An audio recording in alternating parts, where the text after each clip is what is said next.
지금 백악관에서 역사적인 소식이 하나 나왔죠. 이 미국 정부가 402K라고 불리는 퇴직연금 자금으로서 암호화폐를 매수할 수 있게 허용하는 규정을 최종적으로 승인한 건데요. 이게 무슨 뜻이냐? 그동안 미국 직장인들의 노후 자금 수십조 달러가 주식이나 채권 같은 전통 자산에서만 묶여 있었는데 이제부터는 공식적으로 코인 시장에도 들어올 길이 열렸다는 이야기입니다. 상상이 잘 안 되실 겁니다. 그렇다면 앞으로 정말로 미국인들의 노후 자금이 수천조 원 규모로서 XRP 같은 코인에 몰려올 수 있을까요? 그리고 왜 하필 수많은 코인들 중에 리플 XRP가 지금 거론되고 있는 건지 오늘 영상은 바로 이 질문부터 출발을 해보도록 하겠습니다. 일단 큰 그림부터 살펴볼게요. 이 백악관의 결정 하나가 어떻게 수천조 원대의 돈을 리플 XRP로 향하게 만들 수 있는 걸까? 많은 분들께서 뉴스를 보고도 이 핵심을 놓치기가 쉬운데요. 이 사람들이 흔히 간과하는 포인트 중에 하나가 이번 조치가 단순한 호재성 뉴스가 아니라 구조적인 판도 변화의 시작이라는 점입니다. 단발성 이슈가 아니라는 거예요. 앞으로 매달 미국인들의 급여의 일부가 자동으로 코인에 투자되는 영구적이고 평생 갈 만한 이 자금 흐름의 출발점이라는 거고 어떤 메커니즘인지 천천히 풀어드려 보도록 하겠습니다. 지난 며칠 사이에 정말 굵직한 속보들이 연달아 나왔는데요. 먼저 백악관 산하의 정보 규제 업무국이 미국 노동부가 제출한 새로운 규정을 최종 승인했고요. 이 규정으로 말을 하자면은 퇴직연금 401k 플랜에 암호화폐 같은 대체 투자를 포함시켜도 좋다라는 내용입니다. 이 행정적인 마지막 관문이라고 할 수 있는 백악관의 OIRA를 통과했다라는 건요. 이제 노동부가 관보에 이 규칙을 게시하기만 하면은 실제 법으로서 효력이 발생한다는 뜻이고 발표 시점 자체가 멀지 않았습니다. 이제 수주 안, 그러니까 몇 주 안에 노동부 장관이 공식적인 발표를 할 거다. 이렇게 시장은 보고 있는데요. 그렇다면 이런 규정 변화가 왜 그렇게 큰 파급력을 가지고 있는 걸까요? 미국의 퇴직연금 시장 규모부터 짚어보셔야겠죠. 숫자만 들으면 깜짝 놀라실 텐데 2025년 말 기준 데이터로서 미국 전체 퇴직연금 자산은요. 약 48조 달러, 우리 돈으로 따지면 무려 6경 원에 달하는 엄청난 규모입니다. 그리고 그 중에서도 회사들이 직원들 퇴직연금 굴려주는 401k 같은 확정기형 연금이요. 약 14조 달러로서 또 많게는 경단위에 이르는 엄청난 금액을 차지하고 있습니다. 이런 어마어마한 돈들이요. 지금까지 어땠느냐? 미국의 ERISA법, 미국 퇴직연금 보호법 때문에 주식, 채권, 뮤추얼 펀드 같은 이런 전통 자산들에만 갇혀 있었다라는 거고 암호화폐에는 손도 못 대게 꽁꽁 묶여 있었다는 겁니다. 자, 그렇다면 왜 못 넣었느냐? 법적인 위험도 때문이었습니다. 연금을 관리해주는 기업이라거나 아니면 펀드 매니저들 같은 경우에 이 직원들의 노후 자금을 굴릴 때 아주 신중하고 또 안전하게 투자할 만한 이 선관주의 의무를 법적으로 지게 되는데요. 만약에 변동성이 큰 비트코인이나 또 코인을 넣었다가 크게 손실이 난다. 그럼 직원들이 가만히 있지 않고 소송을 걸 수 있었어요. 실제로 2025년 한 해 이때만 연금 운용 수수료를 하거나 이 실적 문제로서 고용주를 상대로 100건이 넘는 집단 소송이 제기됐었다고 합니다. 이러다 보니까 기업 입장에서 어떨까요? 굳이 코인 넣었다가 피곤한 일이 생기면 어쩌나 이러고 겁을 낼 수밖에 없었겠죠. 근데 이번에 백악관을 통과한 새로운 규정안에서는 상당히 획기적인 안전장치가 들어있습니다. 이 수탁자 면책 특권이라고 불리고 있는데요. 쉽게 말씀드려서 회사가 합법적이고 또 합리적인 절차를 거쳐가지고 코인 같은 대체 자산을 연금 포트폴리오에 편입을 하면요. 또 나중에 손실이 나더라도 그 회사나 책임자가 법적 소송으로부터 보호받는다는 거예요. 정부 차원에서 당신들이 알아가지고 잘 심사해서 넣었었다면은 우리가 법적으로 방패막이가 되어줄게 이렇게 보증을 서주는 겁니다. 이 조항이 왜 중요하냐? 이게 있어야지만 보수적인 기업들이 그때서야 비로소 이제 우리도 코인 한번 넣어볼까 이렇게 마음을 놓을 수가 있기 때문인데요. 여기에 또 한 가지 중요한 배경이 있습니다. 규제만 풀린 게 아니라요. 이미 지금 시장에서는 이 돈을 받을 준비가 전부 다 되어 있었다라는 거. 미국 최대 자산운용사 중 하나인 피델리티 측에서는요. 벌써 몇 년 전부터 만약에 규정만 허용된다면 직원들의 401k 계좌 최대 20%까지 비트코인 등을 넣을 수 있게 하겠다. 이러면서 자체 플랫폼에다가 디지털 자산 계정 기능을 만들어 놨습니다. 그리고 For Us All 같은 이 중형 운용사들 측에서도요. 코인베이스 거래소랑 협업해가지고 희망하는 기업의 수십 종의 암호화폐에 투자할 수 있는 연금 옵션을 제공을 해왔어요.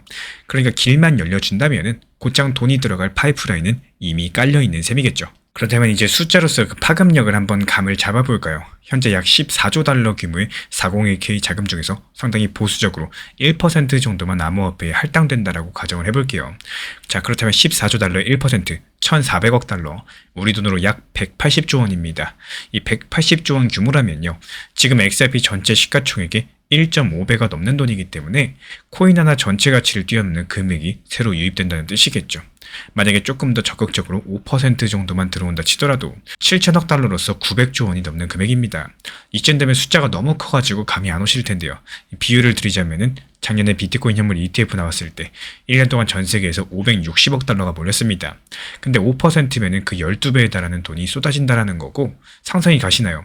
그리고 마지막으로 만약에 피델리티가 허용한 최대치 20%까지 간다면은 무려 2조 8천억 달러, 우리 돈 3,600조 원 규모의 자금이 코인 시장으로 흘러 들어올 수 있다는 계산이 나옵니다. 이 정도면 거의 유동성 쓰나미라는 말이 나올만 하겠는데요. 물론 지금 당장 하루아침에 그렇게까지는 안 되겠지만 여기서 중요한 건 방향성이 이미 열려 있다는 사실입니다. 그리고 돈의 움직임이라는 것들이 한번 물꼬가 트이기 시작을 하면요.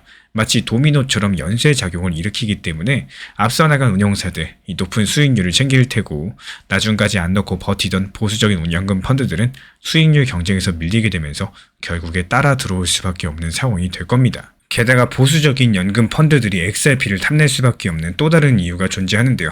바로 실제 활용 가치인 유틸리티입니다. 많은 코인들이 이거 앞으로 쓸 때가 많을 거야. 이렇게 기대치만 높죠. 근데 실제 어디에 쓰이는지 불분명한 경우가 너무나도 많아요. 하지만 XRP 같은 경우는 이미 리플이라는 회사의 기술을 통해서 전 세계 돈 이동에 대해서 실전 투입되고 있는 상황이고, 예를 들어가지고 설명드려 보자면요. 우리가 해외 송금, 수출입 대금 결제할 때 이때 쓰는 스위프트망이라는 너무나도 오래된 국제은행 시스템이 있는데요. 이 망을 쓰면 송금하는데 몇 날 며칠씩 걸리고요. 수수료도 상당히 비싸고 게다가 전 세계 은행에 거래용으로 묶어두는 예치금도 엄청납니다. 근데 여기서 리플이 XRP를 활용한 ODL이란 솔루션을 내놨는데 이걸 쓰면 몇 초 만에 거의 공짜로 해외 송금을 끝낼 수가 있습니다. 실제로 전 세계 수백 개 은행들, 기업들, 리플 넷에 연결돼 있고요. XRP로 뒷단에서 돈을 정사하는 트래픽이 계속 늘어나고 있어요. 한마디로 리플 XRP는 이미 글로벌 결제 인프라 혁신의 핵심적인 기축 통화처럼 쓰이고 있다는 뜻입니다. 그리고 여기서 끝나는 게 아닙니다. 리플사는 아예 미국 정부로부터 신탁은행 인가도 받았어요. 좀 어려운 말인데 쉽게 말씀드리자면 기관들이 암호화폐를 안전하게 보관해주는 커스터디 은행 역할을 할 수 있게 정식 허가를 받았다는 뜻입니다. 게다가 달러랑 1대1로서 연동되는 스테이블코인 RLUSD도 발행해서 시장에 선보였었는데 이건 나중에 미국 연준의 결제망과 직접 연결하려는 큰 그림도 존재해요. 이런 걸 봤을 때 XRP는 이제 그냥 코인판의 투기 상품 정도가 아니라 미국 월가랑 은행권이 직접 쓰고 있는 금융 인프라로 변모하고 있다는 것들을 알 수가 있겠고요. 실제 사례로서 리플이 작년에 인수한 프라임 브로커리지 자회사 히든로드라는 기업이 있는데요. 이 회사를 통해서 XRP 생태계가 미국 월가 결제망의 심장부랑 직접 연결이 됐습니다. 월가 결제의 심장부다. 그럼 DTCC라고 불리는 기관이 있는데요. 전 세계 주식들, 채권, 파생상품 거래 결제 이 모든 것들에 대해서 1년에 2경 달러치나 처리하는 거대한 허브예요. 우리 눈에는 보이지 않고 있지만 금융 시스템의 배관 역할을 하는 곳입니다. 히든로드가 바로 그 DTCC의 청산 시스템에 참여해가지고 고유 코드까지도 발급을 받았고요. 이게 무슨 의미냐? 이제 리플의 XRP 원장, 리플 레저 기술이 전통 금융권의 거래 청산 과정에 투입될 길이 열렸다는 뜻인 거고, 이게 바로 은퇴연금 굴리는 입장에서는 XRP가 얼마나 믿음직하게 보일까요? 정부에서 오케이 해주고 시장 인프라에 깊숙이 연결되고 사용처 뚜렷하죠. 비트코인 이미 너무 크고 유명하다 보니까 당연히 1순위겠지만 그 다음으로 안전하고 쓸모 있는 코인 하면은 이제 XRP가 가장 먼저 거론될 수밖에 없는 환경들이 조성됐다는 뜻입니다. 투자에서 가장 먼저 하셔야 될 건요. 시장 분석 정도가 아니라 내 상황과 우선순위에 대해서 먼저 정확하게 파악을 할 줄 아는 겁니다. 내가 지금 이 자금을 언제까지 사용을 해야 되는지, 지금 심리적으로 얼마나 불안한 상태인 건지, 하락장이 왔을 때 버틸 수 있는지, 여기에 대한 현실적인 판단들이 먼저 필요할 수밖에 없는 건데, 많은 분들께서 이런 부분을 놓친 채로 무리하게 몰빵 투자를 한다거나 또 그때쯤이면 상승하겠지 이런 막연한 기대감으로 인해서 시장에 접근하시는 경우가 너무나도 많습니다. 하지만 이런 방식들은 생각보다 훨씬 더 위험한 접근이라고 볼 수밖에 없는데요. 이 투자 시장은요, 내 사정을 전혀 고려해주지 않습니다. 내가 급한 상황일수록 시장은 더 안 좋게 느껴지고요. 작은 하락에서도 훨씬 더 크게 느껴집니다.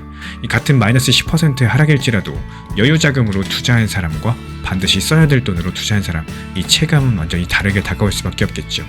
결국에 내가 쓰는 자금의 성격에 따라서 투자 심리가 자체가 달라진다라는 거고, 그 심리가 무너지게 되면 좋은 판단을 하기가 점점 더 어려워질 겁니다.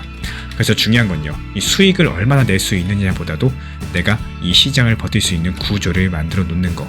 그래서 여유 자금으로서 접근하고 비중을 나누고 또 또 언제든 대응할 수 있는 구조를 만들어 놓으면은 이 시장이 흔들린다라고 할지라도 심리적으로 무너지지 않게 되는 겁니다.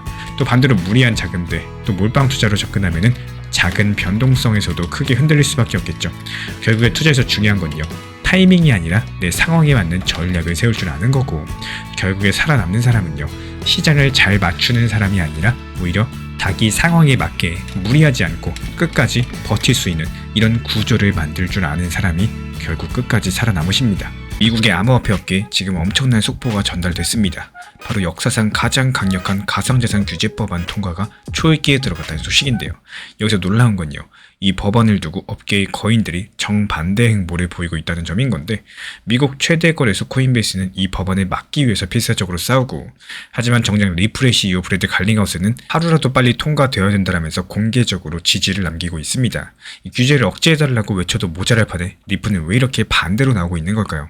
오늘은 코인베이스는 반대했는데 리플 CEO는 찬성하고 있는 상황, 이 충격적인 상황의 이면에 과연 어떤 것들이 숨겨져 있는지 낱낱이 파헤쳐드려 보도록 하겠습니다. 이 똑같이 암호화폐 기업인데 왜 한쪽에서는 극렬하게 반대하고 다른 쪽은 적극적으로 찬성하고 있을까요? 혹시 리플이 뭔가 숨은 의도가 있어가지고 그러는 건 아닌 건지? 사실 사람들이 흔히 놓치는 핵심적인 포인트가 하나 있습니다. 바로 이번 시장구조법, 이 클래리티 액트에 대한 스테이블코인 관련 조항인데요. 이번에 브래드 갈링하우스가 의미심장한 말을 했습니다. 이 사람들은 뻔한 과대 광고 사이클에 지쳐있다라고 말을 했어요. 앞으로는 더 이상 근거 없이 코인 가격만 부풀리는 쇼에 질렸다라는 거고, 대신에 이제는 실제 사람들이 쓰고 또 진짜 개발자들과 거대 기관이 활용하는 또 무언가가 필요하다라고 강조를 남겼습니다. 이 말인즉슨 곧 암호화폐 시장이 투기 열풍의 시대를 끝내고 실제 금융 시스템에 녹아들 수 있는 현실적인 단계로 넘어가고 있다는 선언과도 똑같은데요. 리플이 사실 처음부터 정부랑 은행 같은 전통 금융권과 협력하는 길을 선택해왔었죠.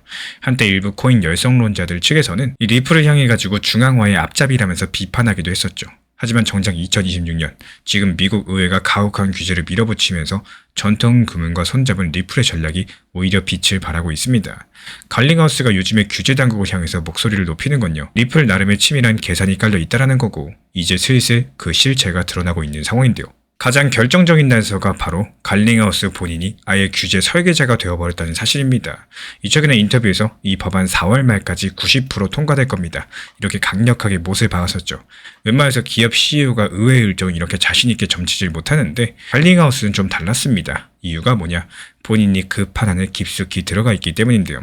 리플이 작년 한 해 동안 친암호화폐 정치인들을 지원하는 팩에다가 무려 2,500만 달러, 우리 돈 300억 이상의 자금을 쏟아부었었고, 그리고 그 결과로서 갈링하우스는 미국 상품선물거래위원회 CFTC의 혁신 자문위원회 정식 위원으로 전격적으로 합류했습니다.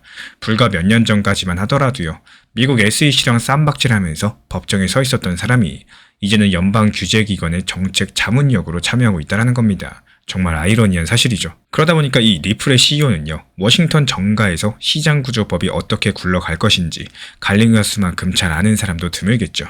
어쩌면 이 갈링하우스의 결국에 통과될 것이라는 발언 자체가 그냥 희망 섞인 추측 정도가 아니라요, 진짜로 본인이 몸으로 뛰고 직접 물밑에서 조율해 놓은 이런 판들을 슬쩍 예고한 말일 수도 있겠습니다. 자, 그렇다면 이제 정말 핵심인 법안 내용으로 들어가 보겠습니다. 갈링하우스가 이렇게까지 밀어붙이는 가상자산 시장구조법, 도대체 뭐길래 코인베이스는 한사코 막으려고 하고 또 리플은 내심 반기고 있는 걸까요? 여기에 대한 정답은 이 법안에 숨겨진 스테이블코인 이자 지급 금지 조항에서 찾아볼 수가 있는데요. 이름부터 조금 어렵지만요, 쉽게 풀어드려 보자면 스테이블코인은 가치가 달러처럼 고정된 코인입니다. 이 코인베이스 같은 거래소에서는 고객들이 이런 스테이블코인을 예치했을 때 일종의 은행 예금 이자처럼 가만히 맡겨놓더라도 이자를 주는 서비스를 해왔었고, 작년에 코인베이스가 이걸로 벌어들인 이자가 얼마나 되냐? 한 분기에 2억 달러 넘게, 그러니까 연간으로 따지면은 1조 원에 육박하는 수준이었습니다. 코인베이스 전체 순이익의 절반 이상이 이 USDC 스테이블코인 이자에서 나왔다라는 거예요. 정말 엄청나죠. 상황이 이렇다 보니까 전통 금융권이 가만히 있을 리가 없겠죠. 미국의 거대 은행들, 국회의원들한테 강력하게 로비했었고요. 이거 가만두면 우리 은행 예금 다 빠져나간다라는 거고, 실제로 뱅크 오브 아메리카의 최고 경영자는 만약에 이걸 놔뒀을 때 최대 6조 달러, 우리 돈 8천조 원이 넘어가는 은행 예금들이 암호화폐 시장으로 이탈할 수 있다. 이 섬뜩한 경고를 남기기도 했습니다. 결국에 정치권이 움직였는데 미국 상원을 쥐락펴락하던 공화당의 톰 틸리스 의원 그리고 민주당의 앤젤라 올소브룩스 의원 이 백악관과 비공개 협상을 했어요. 그리고 스테이블코인에 대한 수동적인 이자 지급을 법으로 아예 금지하기로 잠정적으로 합의했습니다. 쉽게 말씀드려가지고 가만히 코인만 들고 있어도 은행 이자처럼 주던 혜택을 전부 다 없애겠다는 겁니다. 그리고 이 합의문 초안이 슬쩍 공개가 됐는데요. 내용이 아주 단호합니다. 은행이든 거래소가 됐든 고객이 맡겨놓은 스테이블코인에 대해서 은행 예금과 사실상 동일한 어떤 보상도 주지 말 것이라고 딱 잘라 못을 박았어요. 이 과거 같은 경우에 스테이블코인 발행사한테 이자를 못 주게 막았었다면은 이제는 거래소가 알아서 주는 리워드까지도 완전히 봉쇄해버린 겁니다. 이 소식 전달되자마자 시장은 벌벌 떨었고요. 코인베이스랑 함께 USDC, 이 스테이블코인을 발행하는 서클이라는 회사의 주가가 하루 만에 20% 폭락했습니다. 상장 이래 최대 폭락이었는데요.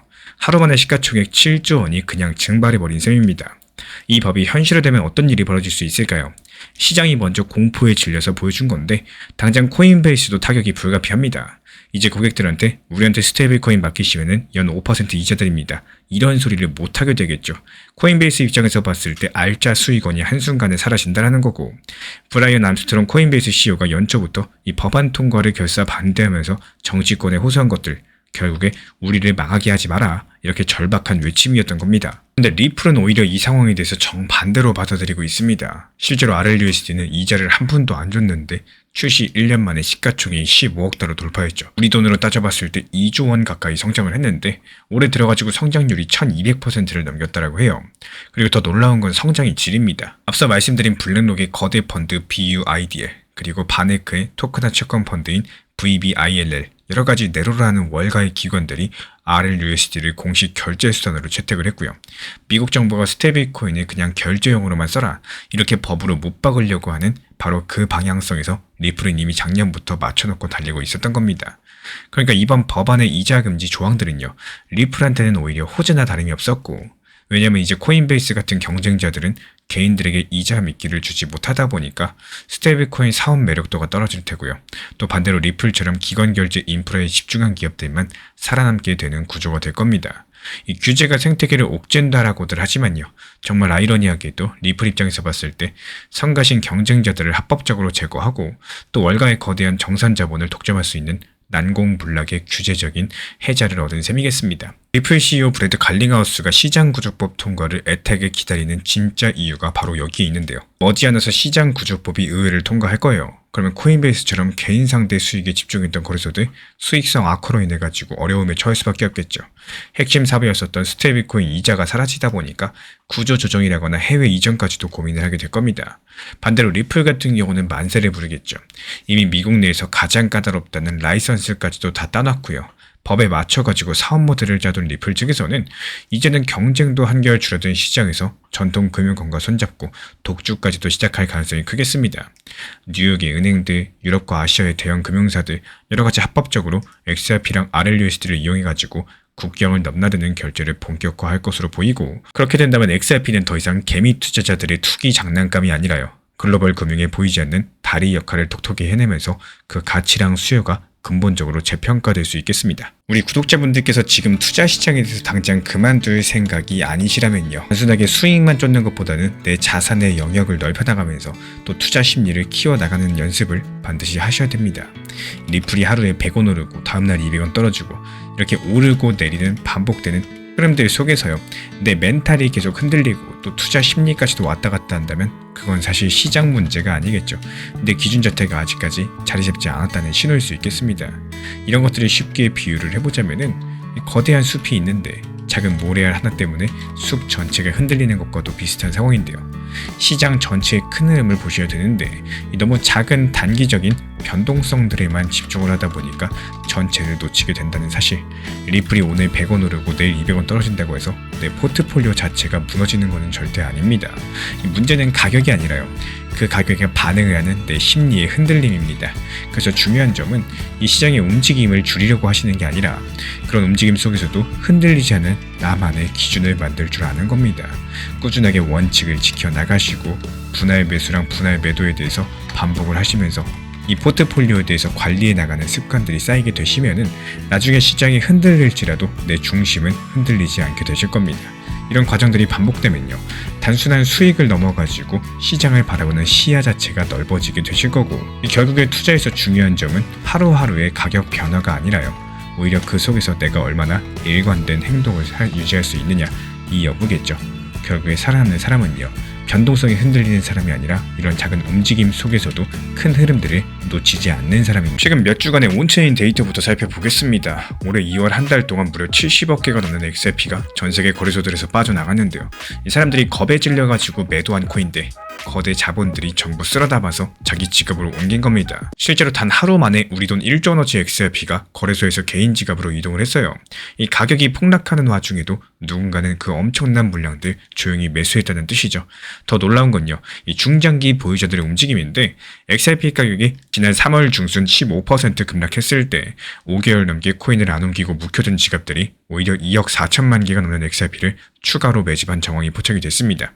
공포에 던지기는커녕 이 가격이 바닥이다 이렇게 믿고 더 매수 중인 거죠. 지금 온체인 지표상으로 봤을 때 특히나 1.35달러 그리고 1.28달러 이 부근에서 중장기 투자자들의 물량이 대거 모여있기 때문에 이 구간이 탄탄한 지지선 역할을 하고 있다 이렇게 보시면 되겠고, 정리드리자면 지금은 가격이 폭락하고 있지만요, 이 시장 유통 물량은 오히려 고갈되고 있다는 사실, 개미들이 던진 물량들 고래들이 전부 다 흡수하면서 이 거래소에서 아예 그냥 출금을 해버립니다. 그러다 보니까 시장에 당장 팔 수 있는 XRP 물량들이 급격히 줄어들고 있고, 이렇게 되면 과연 나중에 어떤 일이 벌어질까요? 매물이 없으니까 조금만 매수해도 가격이 급등할 수 있는 일종의 공급 쇼크 상황이 서서히 만들어지고 있습니다. 파생상품 시장은 어떨까요? 마치 선물과처럼 빚을 내가지고 베팅하는 시장인데 여기서도 상당히 재밌는 변화들이 포착됐습니다. 펀딩비라고 해가지고 선물 시장에서 롱과 숏 포지션 간의 수수료 균형을 나타내는 지표가 있는데, 최근에 XRP 펀딩비가 마이너스 0.028%까지 떨어졌어요. 쉽게 말씀드려가지고 숏 포지션이 너무 많다 보니까 이들이 오히려 소수의 롱 포지션 보유자에게 수수료를 물어주고 있는 상황입니다. 보통 상승에 건 사람들이 돈을 내는 경우가 많은데요, 지금은 오히려 정반대죠. 그만큼 현재 시장 참가자들 대부분이 가격 하락에 베팅하고 있다는 뜻이고, 분위기가 얼마나 비관적이냐, 일부 투자자들의 XRP 가격이 지금의 절반 수준인 0.7달러대까지 떨어질 거다 이렇게 베팅하고 있을 정도입니다. 그리고 미결제 약정 규모도 확 줄어들었어요. 이 3월 중순 폭락을 지나면서 선물 시장에 쌓였던 돈들 20%나 증발을 했습니다. 이게 무슨 말이냐, 그동안 레버리지 써가면서 상승에 베팅했던 포지션들 거의 다 청산됐고요. 이게 시장 포지션 구성 자체가 한쪽으로 완전히 기울어졌다는 뜻인 거고, 다들 하락만 외치고 있는 이 극단적인 상황에서 과연 어떻게 될 수 있을지, 만약에 가격들이 예상과 달리 조금이라도 오르기 시작을 한다면요, 이 숏에 몰빵했던 투자자들은 큰일 납니다. 자기들이 건 숏 베팅 물량들을 지키려고 급하게 XRP를 되사야 되는 이런 숏 스퀴즈 현상이 터질 수 있는 절묘한 조건들이 갖춰지고 있기 때문에, 쉽게 말씀드려가지고 스프링을 꾹 눌러놨는데 손을 탁 놓으면 어떨까요? 스프링이 튕겨 오르겠죠. 이렇게 마치 스프링처럼 가격이 순식간에 치솟는 시나리오가 가능해진다는 겁니다. 그러면 지금 차트는 뭐라고 말을 해주고 있을까요? 정말 재밌게도 차트 흐름도 역시 앞서 본 온체인이나 선물 데이터랑 맥을 같이 하는 신호를 보내고 있습니다.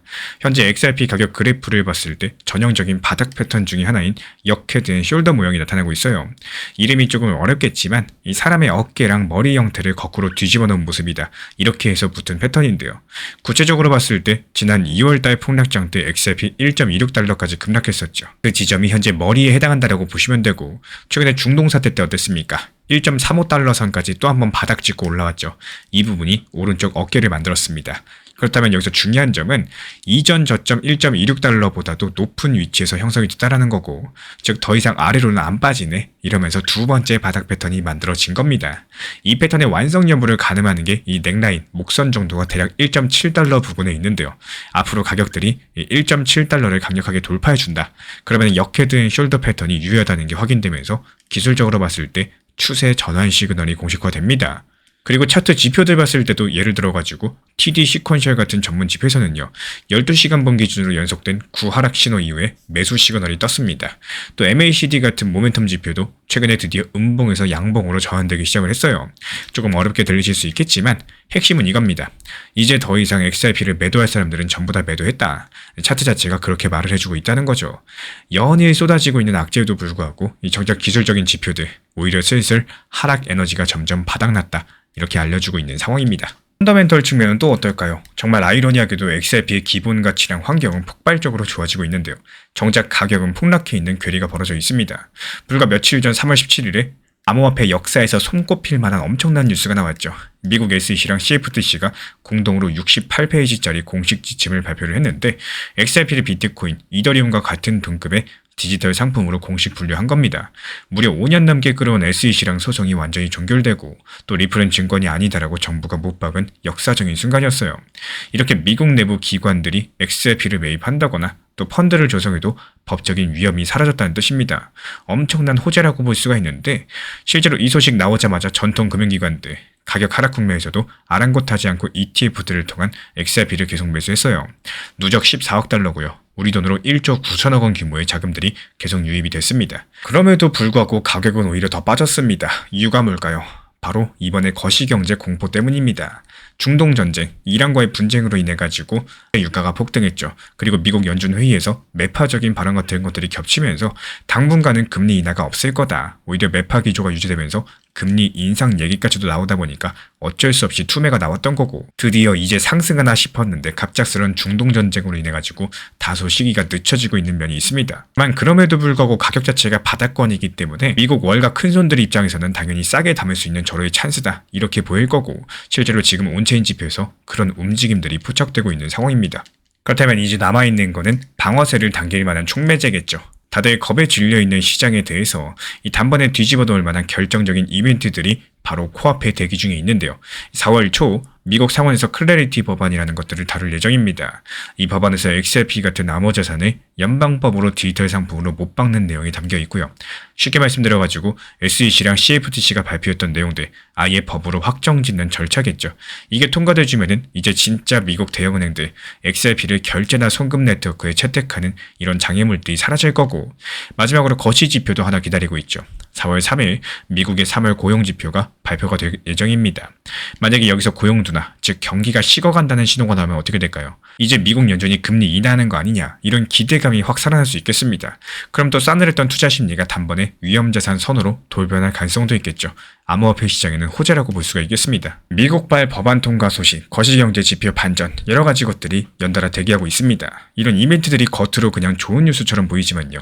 현재 숏포지션에 몰빵해 있는 세력들 입장에서는 언제 터질지 모르는 시한폭탄이나 다름없겠고 4월달에 상원에서 관련 법안이 가결됐다는 뉴스가 뜬다면 지금 마이너스 펀딩비 물면서까지도 버티고 있는 숏포지션 세력들 입장에서는 그 순간 등골이 서늘해질 겁니다. 왜냐하면 가격이 급등할 게 뻔하다 보니까 버티면 버틸수록 자기들이 청산당하거든요. 그래서 눈물을 머금고서라도 시장가 매수 버튼을 눌러서 이 포지션을 접을 수밖에 없는 거고 결국에 이런 이벤트들은 단순한 심리적인 호재를 넘어서 실제 수급을 뒤집어버릴 도화선 역할을 할 수가 있다는 거죠. 그렇다면 앞으로는 과연 어떻게 될 수 있을까요? 한마디로 압축된 스프링이 튀어나오는 숏스퀴즈 시나리오가 예상됩니다. 지금 시장이 꽉 눌린 용술철처럼 에너지가 응축되어 있는 상황이죠. 공포에 질린 개인들이 망했다 싶어가지고 XRP를 던지고 있지만 또 큰 성과 기관들은 그 물량을 차곡차곡 받아 담으면서 거래소 재고를 말려버렸어요. 모두가 패닉스를 하는 동안에 공급 쇼크의 뇌관이 준비된 셈이겠습니다. 이렇게 팽팽한 긴장감 속에서 또 앞서 말씀드린 촉매제 중에 하나만 터져주더라도 상황 자체가 급변할 수 있다는 거고 본격적인 상승 출발을 알리는 장대 양봉 한 방에 숏포지션 올인했던 세력들 일제히 패닉에 빠져서 청산 러시가 시작이 될 겁니다. 이 매물이 거의 없는데 매수세가 한꺼번에 몰리다 보니까 가격은 불꽃처럼 상승할 수밖에 없겠죠. 단 몇 시간 만에 1.5달러 같은 심리적인 저항선들 가볍게 넘어버릴 수도 있겠고 그렇게 첫 번째 저항을 뚫고 나면은 이 차트를 보고 움직이는 프로그램들 추격 매수에 가담할 겁니다. 그러면은 넥라인으로 지목된 1.7달러 선까지 연달아 돌파될 가능성이 있던데요. 실제로 많은 차티스트들이 1.7달러 정도를 넘어가게 되면은 본격적인 상승 추세로 전환됐다 이렇게 인정을 할 거고 또 그 단계까지 가면은 시장 분위기가 완전히 반전될 겁니다. 그리고 뒤늦게 포모 매수세까지도 달라붙게 된다면은 XRP 1.9달러 근처 이전 고점 부근까지도 단숨에 달성되는 이 V자형 급반등까지도 충분히 그림이 나와주고 있는데요. 정말 신기하게도 이 사람의 투자 심리는 시장이 안 좋을 때 멀리 하다가 또 시장이 좋아지기 시작하면 다시 관심을 가지게 되고요. 결국에 뒤늦게 따라가고 싶어지는 흐름을 반복하게 됩니다. 이론적으로 봤을 때 쌀 때 사서 비쌀 때 판다. 이런 게 가장 기본적인 원칙이겠지만 실제 시장에서는 정반대 행동들이 더 많이 나오게 되는데요. 가격이 낮고 또 공포가 있을 때 불안해서 팔게 되고 가격이 상승하고 분위기가 좋아지면은 이 확신이 생겨가지고 더 매수하게 되는 이런 경우들이 반복이 되곤 합니다. 결국 이 문제의 핵심이 뭐냐? 시장이 아니라 투자 심리를 얼마나 컨트롤이 가능하냐에 달려 있어요. 그래서 중요한 거는 단순한 판단이 아니라 흔들리지 않는 기준을 만드는 태도입니다. 나만의 원칙을 정해 놓으시고 또 시장 상황과 상관없이 꾸준하게 모아가고 일정 구간에서는 분할로서 매도하는 이런 원칙 매매를 지켜나가는 것이 필요하다는 말씀을 드리고 싶은데요. 특히나 상승장이 찾아왔을 때 많은 분들께서 더 갈 것 같다 이 기대감만으로 박수만 치고 있는 경우가 많습니다. 하지만 그 순간이 바로 내가 일부라도 매도해가지고 내 것으로 만들어야 되는 구간인 거고, 왜냐면 수익을 실현하지 않으시면은 그건 아직까지 내 것이 아니고요. 갑작스럽게 시장이 꺾였을 때 아무런 대응 자체가 불가능하기 때문입니다. 그래서 중요한 점은 이 상승할 때 더 기대하는 것들이 아니라 오히려 상승했을 때 어떻게 매도할 것인가를 미리 준비해 놓는 겁니다. 이런 과정들만 반복하시게 되면요, 이 시장이 흔들린다라고 할지라도 내 계좌는 점점 더 안정적으로 바뀌게 될 겁니다. 수익은 점점 쌓이죠. 리스크는 점점 줄어들죠. 이런 구조들이 만들어지기 때문에 투자 시장에서 오랜 시간 수익을 낼 수가 있다는 거예요. 지금 암호화폐 시장이 그야말로 아수라장이 되어버렸습니다. XRP를 들고 계신 분들 이러다 보니까 하락해 있는 상황이 다소 놀라실 수 있겠는데요. 대체 무슨 일이 벌어지고 있는 걸까요? 이 중동에서 터진 전쟁 위기가 왜 내 코인에 이런 폭탄을 떨어뜨렸는지 지금부터 하나씩 풀어드려 보도록 하겠습니다. 뉴스에서 맨날 전쟁하고 있는데 솔직히 반신반의하셨을 겁니다. 중동에서 총성 울린다고 우리 리플의 XRP랑 무슨 상관이 있나 뭐 이런 생각 드시겠죠. 근데 여기서 중요한 건요, 바로 시장의 돈줄, 즉 유동성입니다. 전쟁 때문에 기름값이 미친듯이 뛰었죠. 기름값이 뛰니까 물가가 다시 불붙었죠. 그 결과로서 세계적으로 이 돈의 흐름들이 확 조여들면서 주식이랑 코인 같은 위험 자산에 들어올 돈이 전부 다 말라버린 겁니다. 바로 이 돈맥경화 현상이 XRP 폭락의 숨은 범인이고, 도대체 어떻게 이렇게 연쇄작용이 일어나는지 지금부터 설명드려 보도록 하겠습니다. 사건의 시작은 불과 며칠 전으로 거슬러 올라가게 되는데요. 이 미국 트럼프 대통령이 이란에다가 초강수를 뒀죠. 48시간 안에 호르무즈 해협 안 열면은 이란의 발전소 싹 다 초토화해버리겠다. 정말 무시무시한 최후 통첩을 날린 겁니다. 호르무즈 해협이 어떤 곳이냐? 전 세계 석유 물동량이 5분의 1이 지나가는 길목입니다. 이란 입장에서 봤을 때 멱살 잡힌 거나 마찬가지였죠. 당연히 이란도 가만히 있지 않았습니다. 말도 안 되는 욕을 하면서 바로 거부해버렸고요. 그리고 화가 단단히 난 것처럼 이 해협 주변에 지뢰를 뿌리고 또 군함을 배치하면서 아예 호르무즈 해협을 자기들 마음대로 통제하기 시작을 했습니다. 쉽게 말씀드려가지고 하루아침에 글로벌 에너지 길목이 이란의 유료 톨게이트로 전락해버린 셈인데요. 이렇게 길이 막히면 과연 어떤 일이 벌어질까요? 해협을 지나던 유조선 수천 척이 오도 가도 못하고 발이 묶입니다. 세계 곳곳에 기름을 실어 나르던 배들이 꼼짝 못하다 보니까 지금 당장 원유 가격이 폭발을 했어요. 배럴당 100달러를 훌쩍 넘기더니 급기야 장중에 119달러까지 솟구쳤습니다. 상상이 가시나요? 어제까지만 해도 80달러, 90달러 하던 기름값이 순식간에 119달러가 됐습니다. 이 시장이 그야말로 깜짝 놀란 거죠. 근데 여기서 끝이 아닙니다.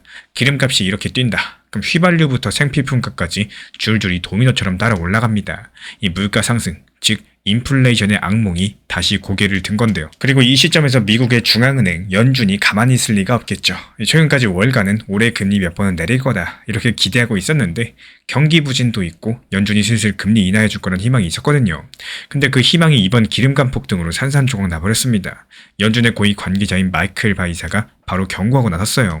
유가가 급등하면은 기름값을 통해서 가게에 고통을 주고 있다. 또 물가 확실히 잡혔다는 증거 보기 전까지는 금리 인하는 없을 것이다. 아주 강력한 발언을 이번에 남긴 건데, 실제로 연준에서는 며칠 전에 열렸던 3월 FOMC 회의에서 기준금리를 3.5에서 3.75%로 금리 동결한 바가 있었죠. 올해 같은 경우는 금리 인하를 최대 한 번 할까 말까 이 정도로 완전히 태세 전환이 된 겁니다. 한마디로 돈 푸는 시대가 끝났고 다시 돈을 조이는 시대가 길어질 거라는 선언이었었고요. 연준이 이렇게 매서운 입장을 보이면서 투자자들의 간담이 서늘해졌습니다.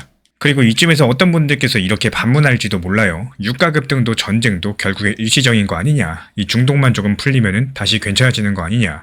실제로 일부 낙관론자들 측에서는 이런 상황을 두고 공급 문제라서 전쟁만 끝나면 유가 금방 내려올 거고 또 그러면 연준도 다시 금리 인하 방향으로 가지 않겠냐 이런 전망을 내놓기도 했습니다.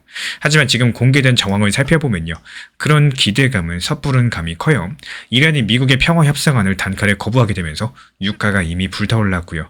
연준에서도 물가가 확연히 잡히기 전에는 꿈도 꾸지 말라면서 못을 박은 상황입니다. 지금 당장 중동 사태가 극적으로 해결되지 않는 한 올해 내내 고금리가 유지될 가능성이 커졌다라는 거고 그냥 심리 정도가 불안한 정도가 아니라 실제로 돈줄이 조여들 환경이 조성되고 있는 겁니다. 그렇다면 이 돈들은 과연 어디로 가고 있을까요? 큰손의 자금들은 재빨리 대피를 시작했습니다. 불확실성이 커질 때 기관들, 헤지펀드 같은 이 스마트머니들 가장 먼저 위험자산에서 발을 빼버리죠. 그리고 이번에도 어김없이 돈의 대이동이 벌어졌어요. 전쟁 공포를 피해서 빠져나간 자금들이 향한 곳은 어디였을까요? 정말 아이러니하게도 이 전쟁으로 수혜를 보는 곳들이었죠. 미국의 대형 방위 상업체들 주가가 폭등하고 있습니다. 실제로 로키드 마틴 같은 회사는 며칠 사이 주가가 30% 넘게 급등했고요.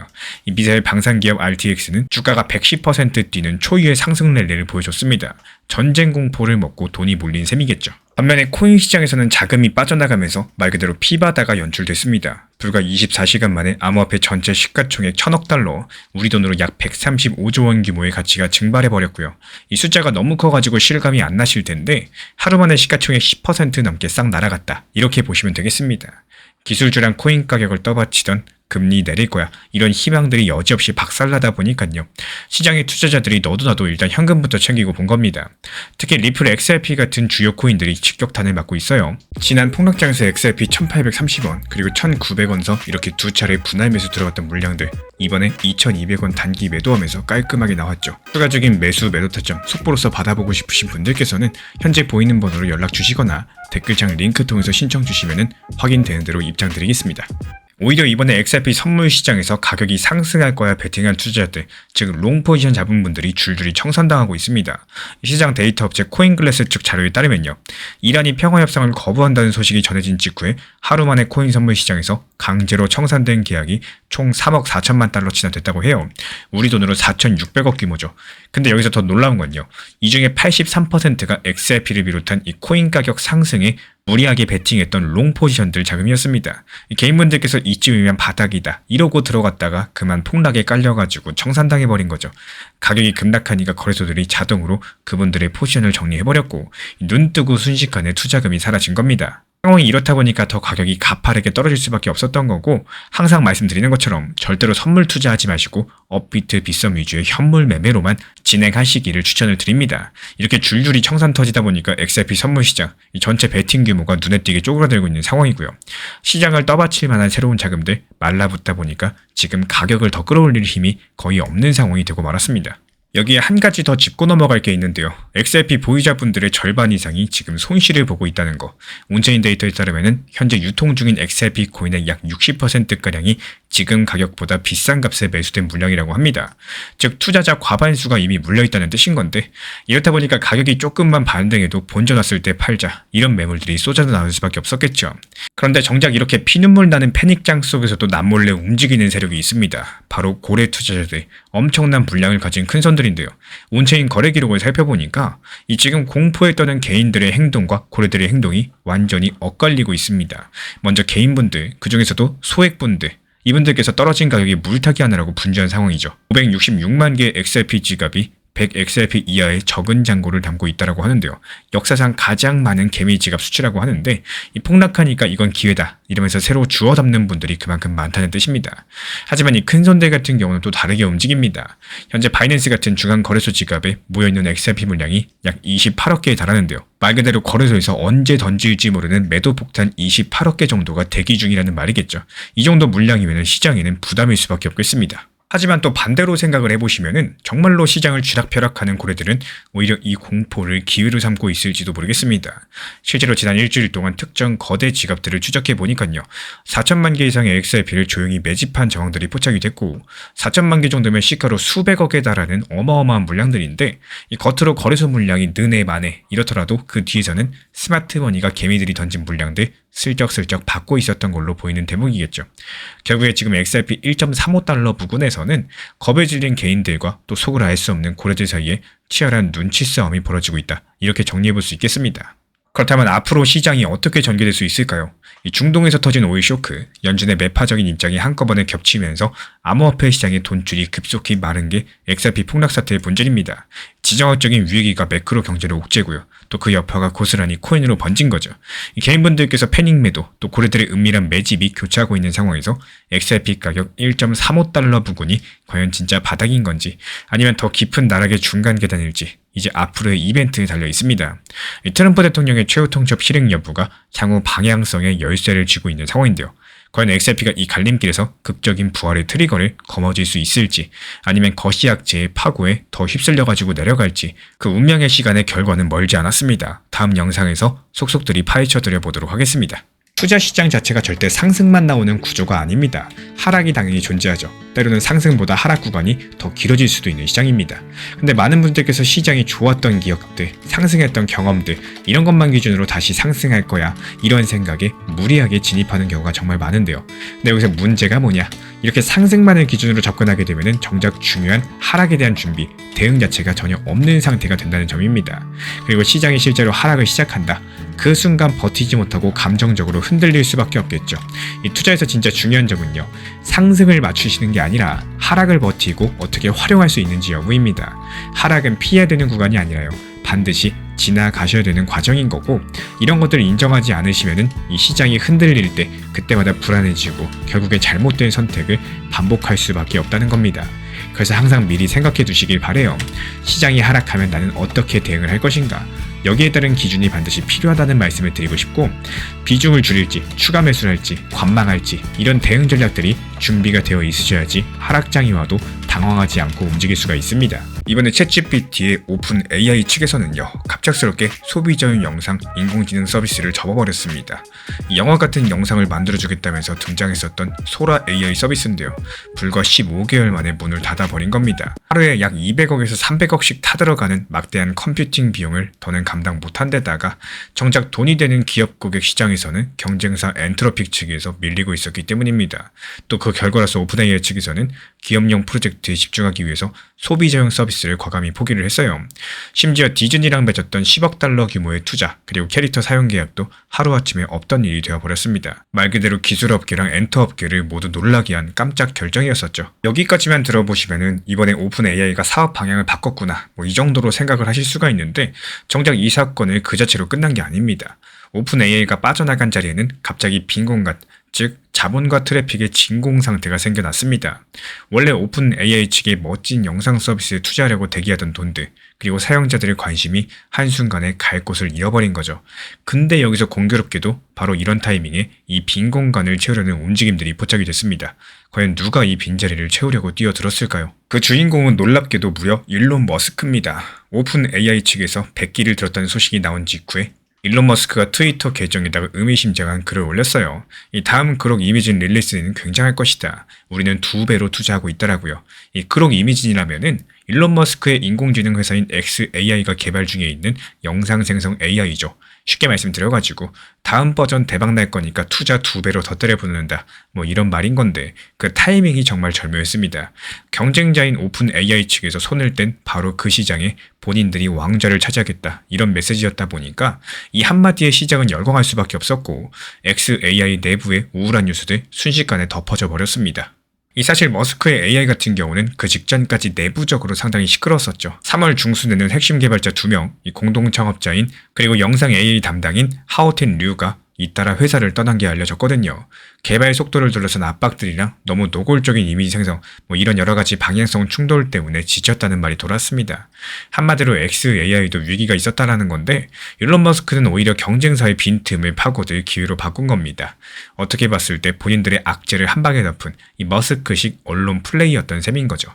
근데 머스크의 큰 그림은 여기서 끝이 아닙니다. 이제부터 진짜 이야기는요. 일론 머스크의 X 생태계랑 도지코인으로 이어질 수밖에 없겠어요.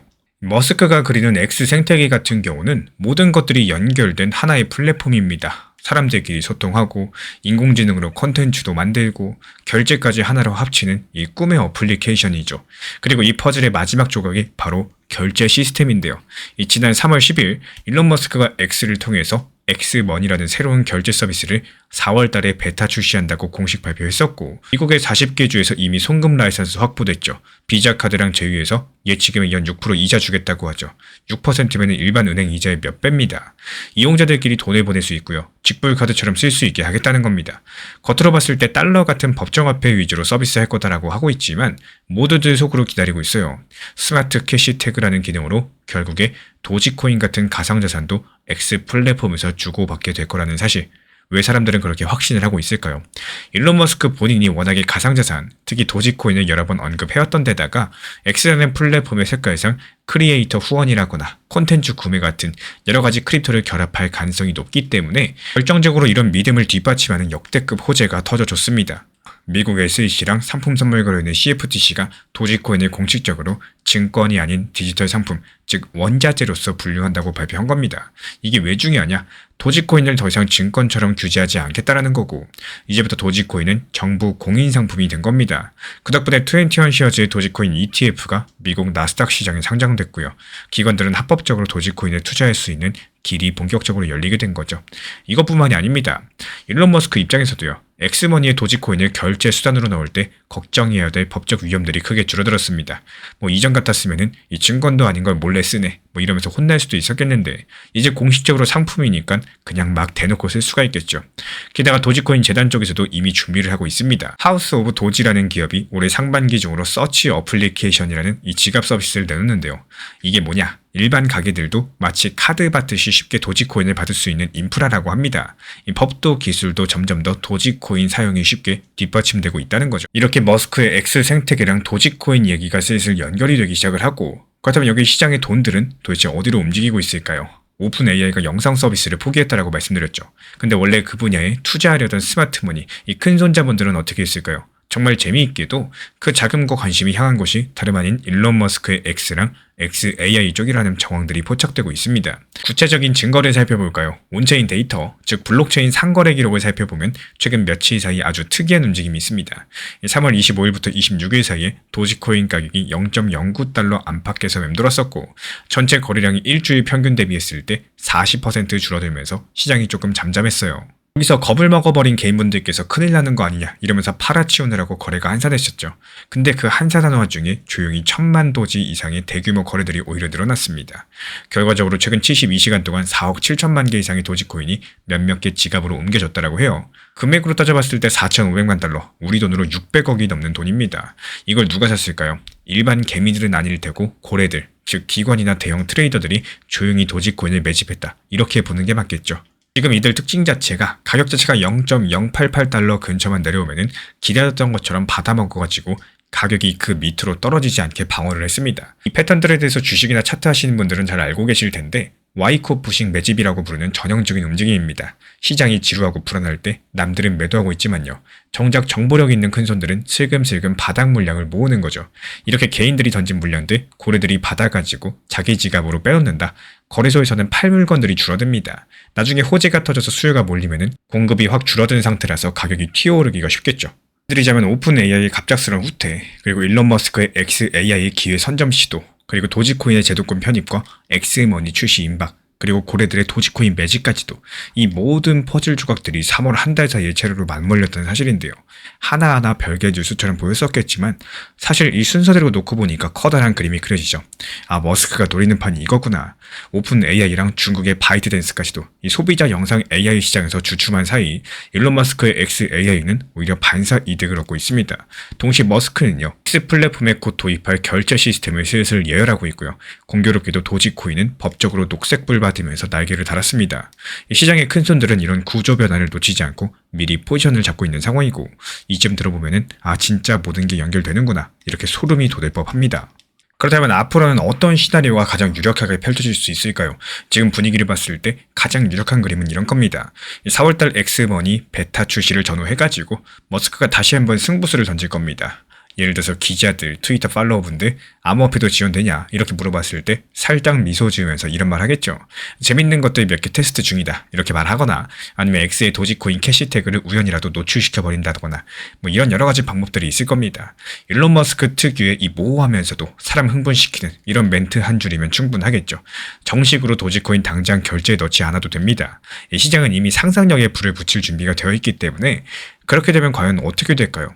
앞서가지고 조용히 도지코인을 모아둔 큰손들 이미 준비 완료 상태입니다. 반면에 에이 설마 이러면서 도지코인을 공매도한 세력들은 큰일 나겠죠. 가격이 꿈틀대면은 쇼 포지션 잡았던 사람들 견디지 못하고 손절매하거나 또 강제 청산을 당할 수밖에 없기 때문에 이런 과정에서 주가가 더 튀어오르는 쇼스퀴즈 현상이 나타날 수 있겠습니다. 마치 눈덩이가 굴러가는 것처럼요. 그렇게만 돼준다면 도지코인 가격은 단기간에 폭발적으로 솟구칠 가능성이 있을 거고, 실제 쓰임새가 어떻게 됐든 간에 일단 머스크가 도지코인까지 엮어서 한판 크게 버린다더라 이런 기대감만으로도 시장은 광기에 휩싸일 수 있습니다. 또 그런 와중에 XAI 쪽에서는 곧 공개할 그록 이미진 V2의 멋진 AI 영상 데모를 보여주겠죠. 사람들이 와 진짜 대단하네 이렇게 열광하면요, 한때 거론됐던 XAI 인력 이탈 같은 여러 가지 문제들은 새로운 기억 속에서 사라지게 될 겁니다. 그래서 머스크 입장에서는 본인이 가진 소셜미디어 X, 그리고 AI 인공지능 기업 XAI, 그리고 결제에는 X머니까지도, 그리고 밈화폐는 도지코인, 이렇게 모든 퍼즐 조각들을 한 판에 엮어가지고 승부를 볼 절호의 기회인 겁니다. 이렇게만 흘러가준다면 도지코인은 더 이상 인터넷 밈코인 정도가 아니라요, 머스크의 모든 것을 어플 속 화폐로서 재평가받게 되면서 새로운 역사를 쓸 수 있겠습니다. 지금은 여러 가지 투자 시장에서 자산들이 흔들리고요, 또 하락했다가 반등 주고요, 다시 하락하는 이런 흐름들이 반복되는 시점입니다. 주식, 그리고 금, 코인까지도 내가 보유하고 있는 자산들 동시에 흔들리는 이런 상황들이 나오다 보니까 불안감을 느끼신 분들도 상당히 많이 계실 겁니다. 하지만 이런 시기일수록 단순하게 현재 상황에만 집중하시기보다는요, 과거 공포시장에서 어떤 일이 있었고 그때 어떤 대응이 필요했었고 꼭 반드시 돌아보시길 권장드려요. 이 과거의 여러 가지 폭락장을 보면은 반드시 공통점이 존재하는데요. 대부분의 분들께서 불안감을 이기지 못하고 매도를 선택했고 또 시장을 떠나셨습니다. 하지만 반대로 또 누군가는요, 이 위기의 구간에 대해서 기회로 바라보시고 분할 매수를 통해서 물량을 모아 나가셨습니다. 그리고 시간이 지나서 시장이 다시 반등에 성공하고 상승으로 이어졌을 때 그 결과는 완전히 또 다르게 나타났죠. 이 하락장들에서 공포를 이기고 낮은 구간에서 모아갔던 이 매집했던 분들 같은 경우는 상승장 시작됐을 때 어땠습니까? 훨씬 더 빠르게 수익 구간에 진입을 하고 또 여유롭게 대응 자체가 가능했습니다. 특히나 바닥 근처에서 추가 매수할 수 있었던 용기랑 또 낮아진 평균 단가들 결국에 큰 차이를 만들어냈었죠. 반대로 공포에 매도했던 사람들 다시 상승하는 시장을 보면서 뒤늦게 따라가거나 아예 시장에 다시 들어오지 못하는 이런 경우들도 많았습니다. 그래서 중요한 점은요, 단순하게 지금 시장 어렵다 이렇게 느끼기만 하는 게 아니라 이런 상황에서 나는 어떤 선택을 할 것인가 한번 진지하게 고민을 해보시는 겁니다. 이 지금의 하락장 자체가 정말 끝나지 않을 것처럼 느껴질 수 있겠지만요, 이 시장은 항상 사이클을 가지고 움직임을 가지고 하락의 끝에는 결국에 반등과 상승이 이어져 왔다는 사실을 기억해 주시기 바랍니다. 최근에 시장이 너무 답답하다 보니까 정보방 입장에 대해서 문의 주시는 분들께서 많아지셨어요. 먼저 제일 중요하지만요, 제가 안내드리는 모든 정보방은 업비트, 빗썸, 현물 매매로서만 안내 도움드리고 있습니다. 지금 화면에 보이시는 번호나 혹은 댓글 링크에 있는 신청란을 통해서 신청 주시면은 안내를 도움드리고 있고요. 이 세 가지 방 중에 필요로 하신 방을 체크해서 신청 주시면은 필요로 하신 방에 맞춰가지고 입장 안내 드리고 있습니다. 먼저 리플 전용방 같은 경우에 리플에 대한 중요 이슈, 그리고 리플에 대한 단기 저점과 단기 고점, 중장기적으로 보는 중요 타점 같은 핵심 내용에 대해서 안내드리고 있기 때문에 영상 시청해주시는 우리 구독자분들께서 리플이라는 코인이 장기적으로 좋다라는 건 알고는 있지만 현재 같은 시장에서는 많은 답답함을 느끼시는 분들께서 정말로 많이 계실 거라고 생각을 합니다. 이 적당한 일부 비중은 단기 고점과 저점을 살려서 효율적인 대응을 만들어 가시고 또 오히려 중장기적으로 더 잘 가져가기 위한 효율적인 매매하시는 것들을 추천드려요. 그리고 두 번째로 종합 브리핑방입니다. 장기적으로 보기에 좋은 코인들과 현재 시장 흐름에 대한 중요 시장 이슈들, 브리핑 내용이나 리플에 대한 방향성, 락업 해제 일정과 여기에 따른 움직임들에 대해서 안내드리는 종합적인 방이다, 이렇게 생각해 주시면 되겠습니다. 그리고 마지막으로 단기 종합방 같은 경우는 말 그대로 단기 종목들에 대한 타점을 안내드리고 있는 방입니다. 이 단기 종목은 말 그대로 단기 종목답게 접근을 하셔야 되는데 욕심으로 인해서 타점을 너무 높게 잡아가지고 수익 실현을 못하거나 아니면 눈치 보기 매매를 하다가 이렇게 수익 실현의 기회를 놓치셨던 기억이 있으신 분들 지금 시장에서 정말 많은 상황인데요. 항상 비중 조절이 중요하고요. 매수와 동시에 목표 타점을 걸어 놓으면서 현실적으로 봤을 때 내 것으로 만들어서 마침표까지 잘 찍는 게 단기 매매의 핵심이다 생각을 해요. 단 여기서 중요한 거, 아무리 내가 좋아하고 시기가 좋고 스스로 괜찮다고 판단하셔도 몰빵 매매는 정말 위험하기 때문에 매번 말씀드리는 비중 조절 원칙 매매로 접근하시는 게 가장 중요합니다. 끝으로 항상 말씀드리고 있지만요. 저는 업비트, 빗썸, 현물 매매에 대해서만 안내를 도움드리고 있기 때문에 절대로 해외골에서 선물 매매에 대한 고위험 리스크 매매에 대해서는 언급조차 드리지 않고 있습니다. 무조건적으로 업비트, 빗썸, 이렇게 현물 매매로 필요하신 분들께서만 입장 신청 주시면은 안내 도움 드리도록 하겠습니다. 이 빠르게 가는 것보다 중요한 건요. 꾸준하고 길게 가는 게 더 중요한 투자 시장이다. 이렇게 생각을 해요. 건강한 비중 조절 원칙 매매 활용하시기를 늘 응원드리겠습니다. 이 리플 XRP의 매수 매도 타점은 순간의 판단이 전부예요. 그래서 우리 신사 채널에서는 시장의 숨결 하나하나까지 놓치지 않고자 모든 흐름들 실시간으로 모니터링 중에 있습니다. 이 단기 반등 구간이 열리는 순간 그 찰나의 기회 타점을 우리 구독자분들께 바로바로 전달드리기 위해서인데요. 우리 신사 채널을 이미 구독해주신 분들 중에서 실시간 커뮤니티방 참여를 원하신다면 지금 보이시는 번호로 문자 남겨주시면 되겠습니다. 이 혼자서 불안하게 바라보는 시장이 아니라요. 함께 흐름을 읽고 움직이는 경험들을 선사해 드리도록 하겠습니다.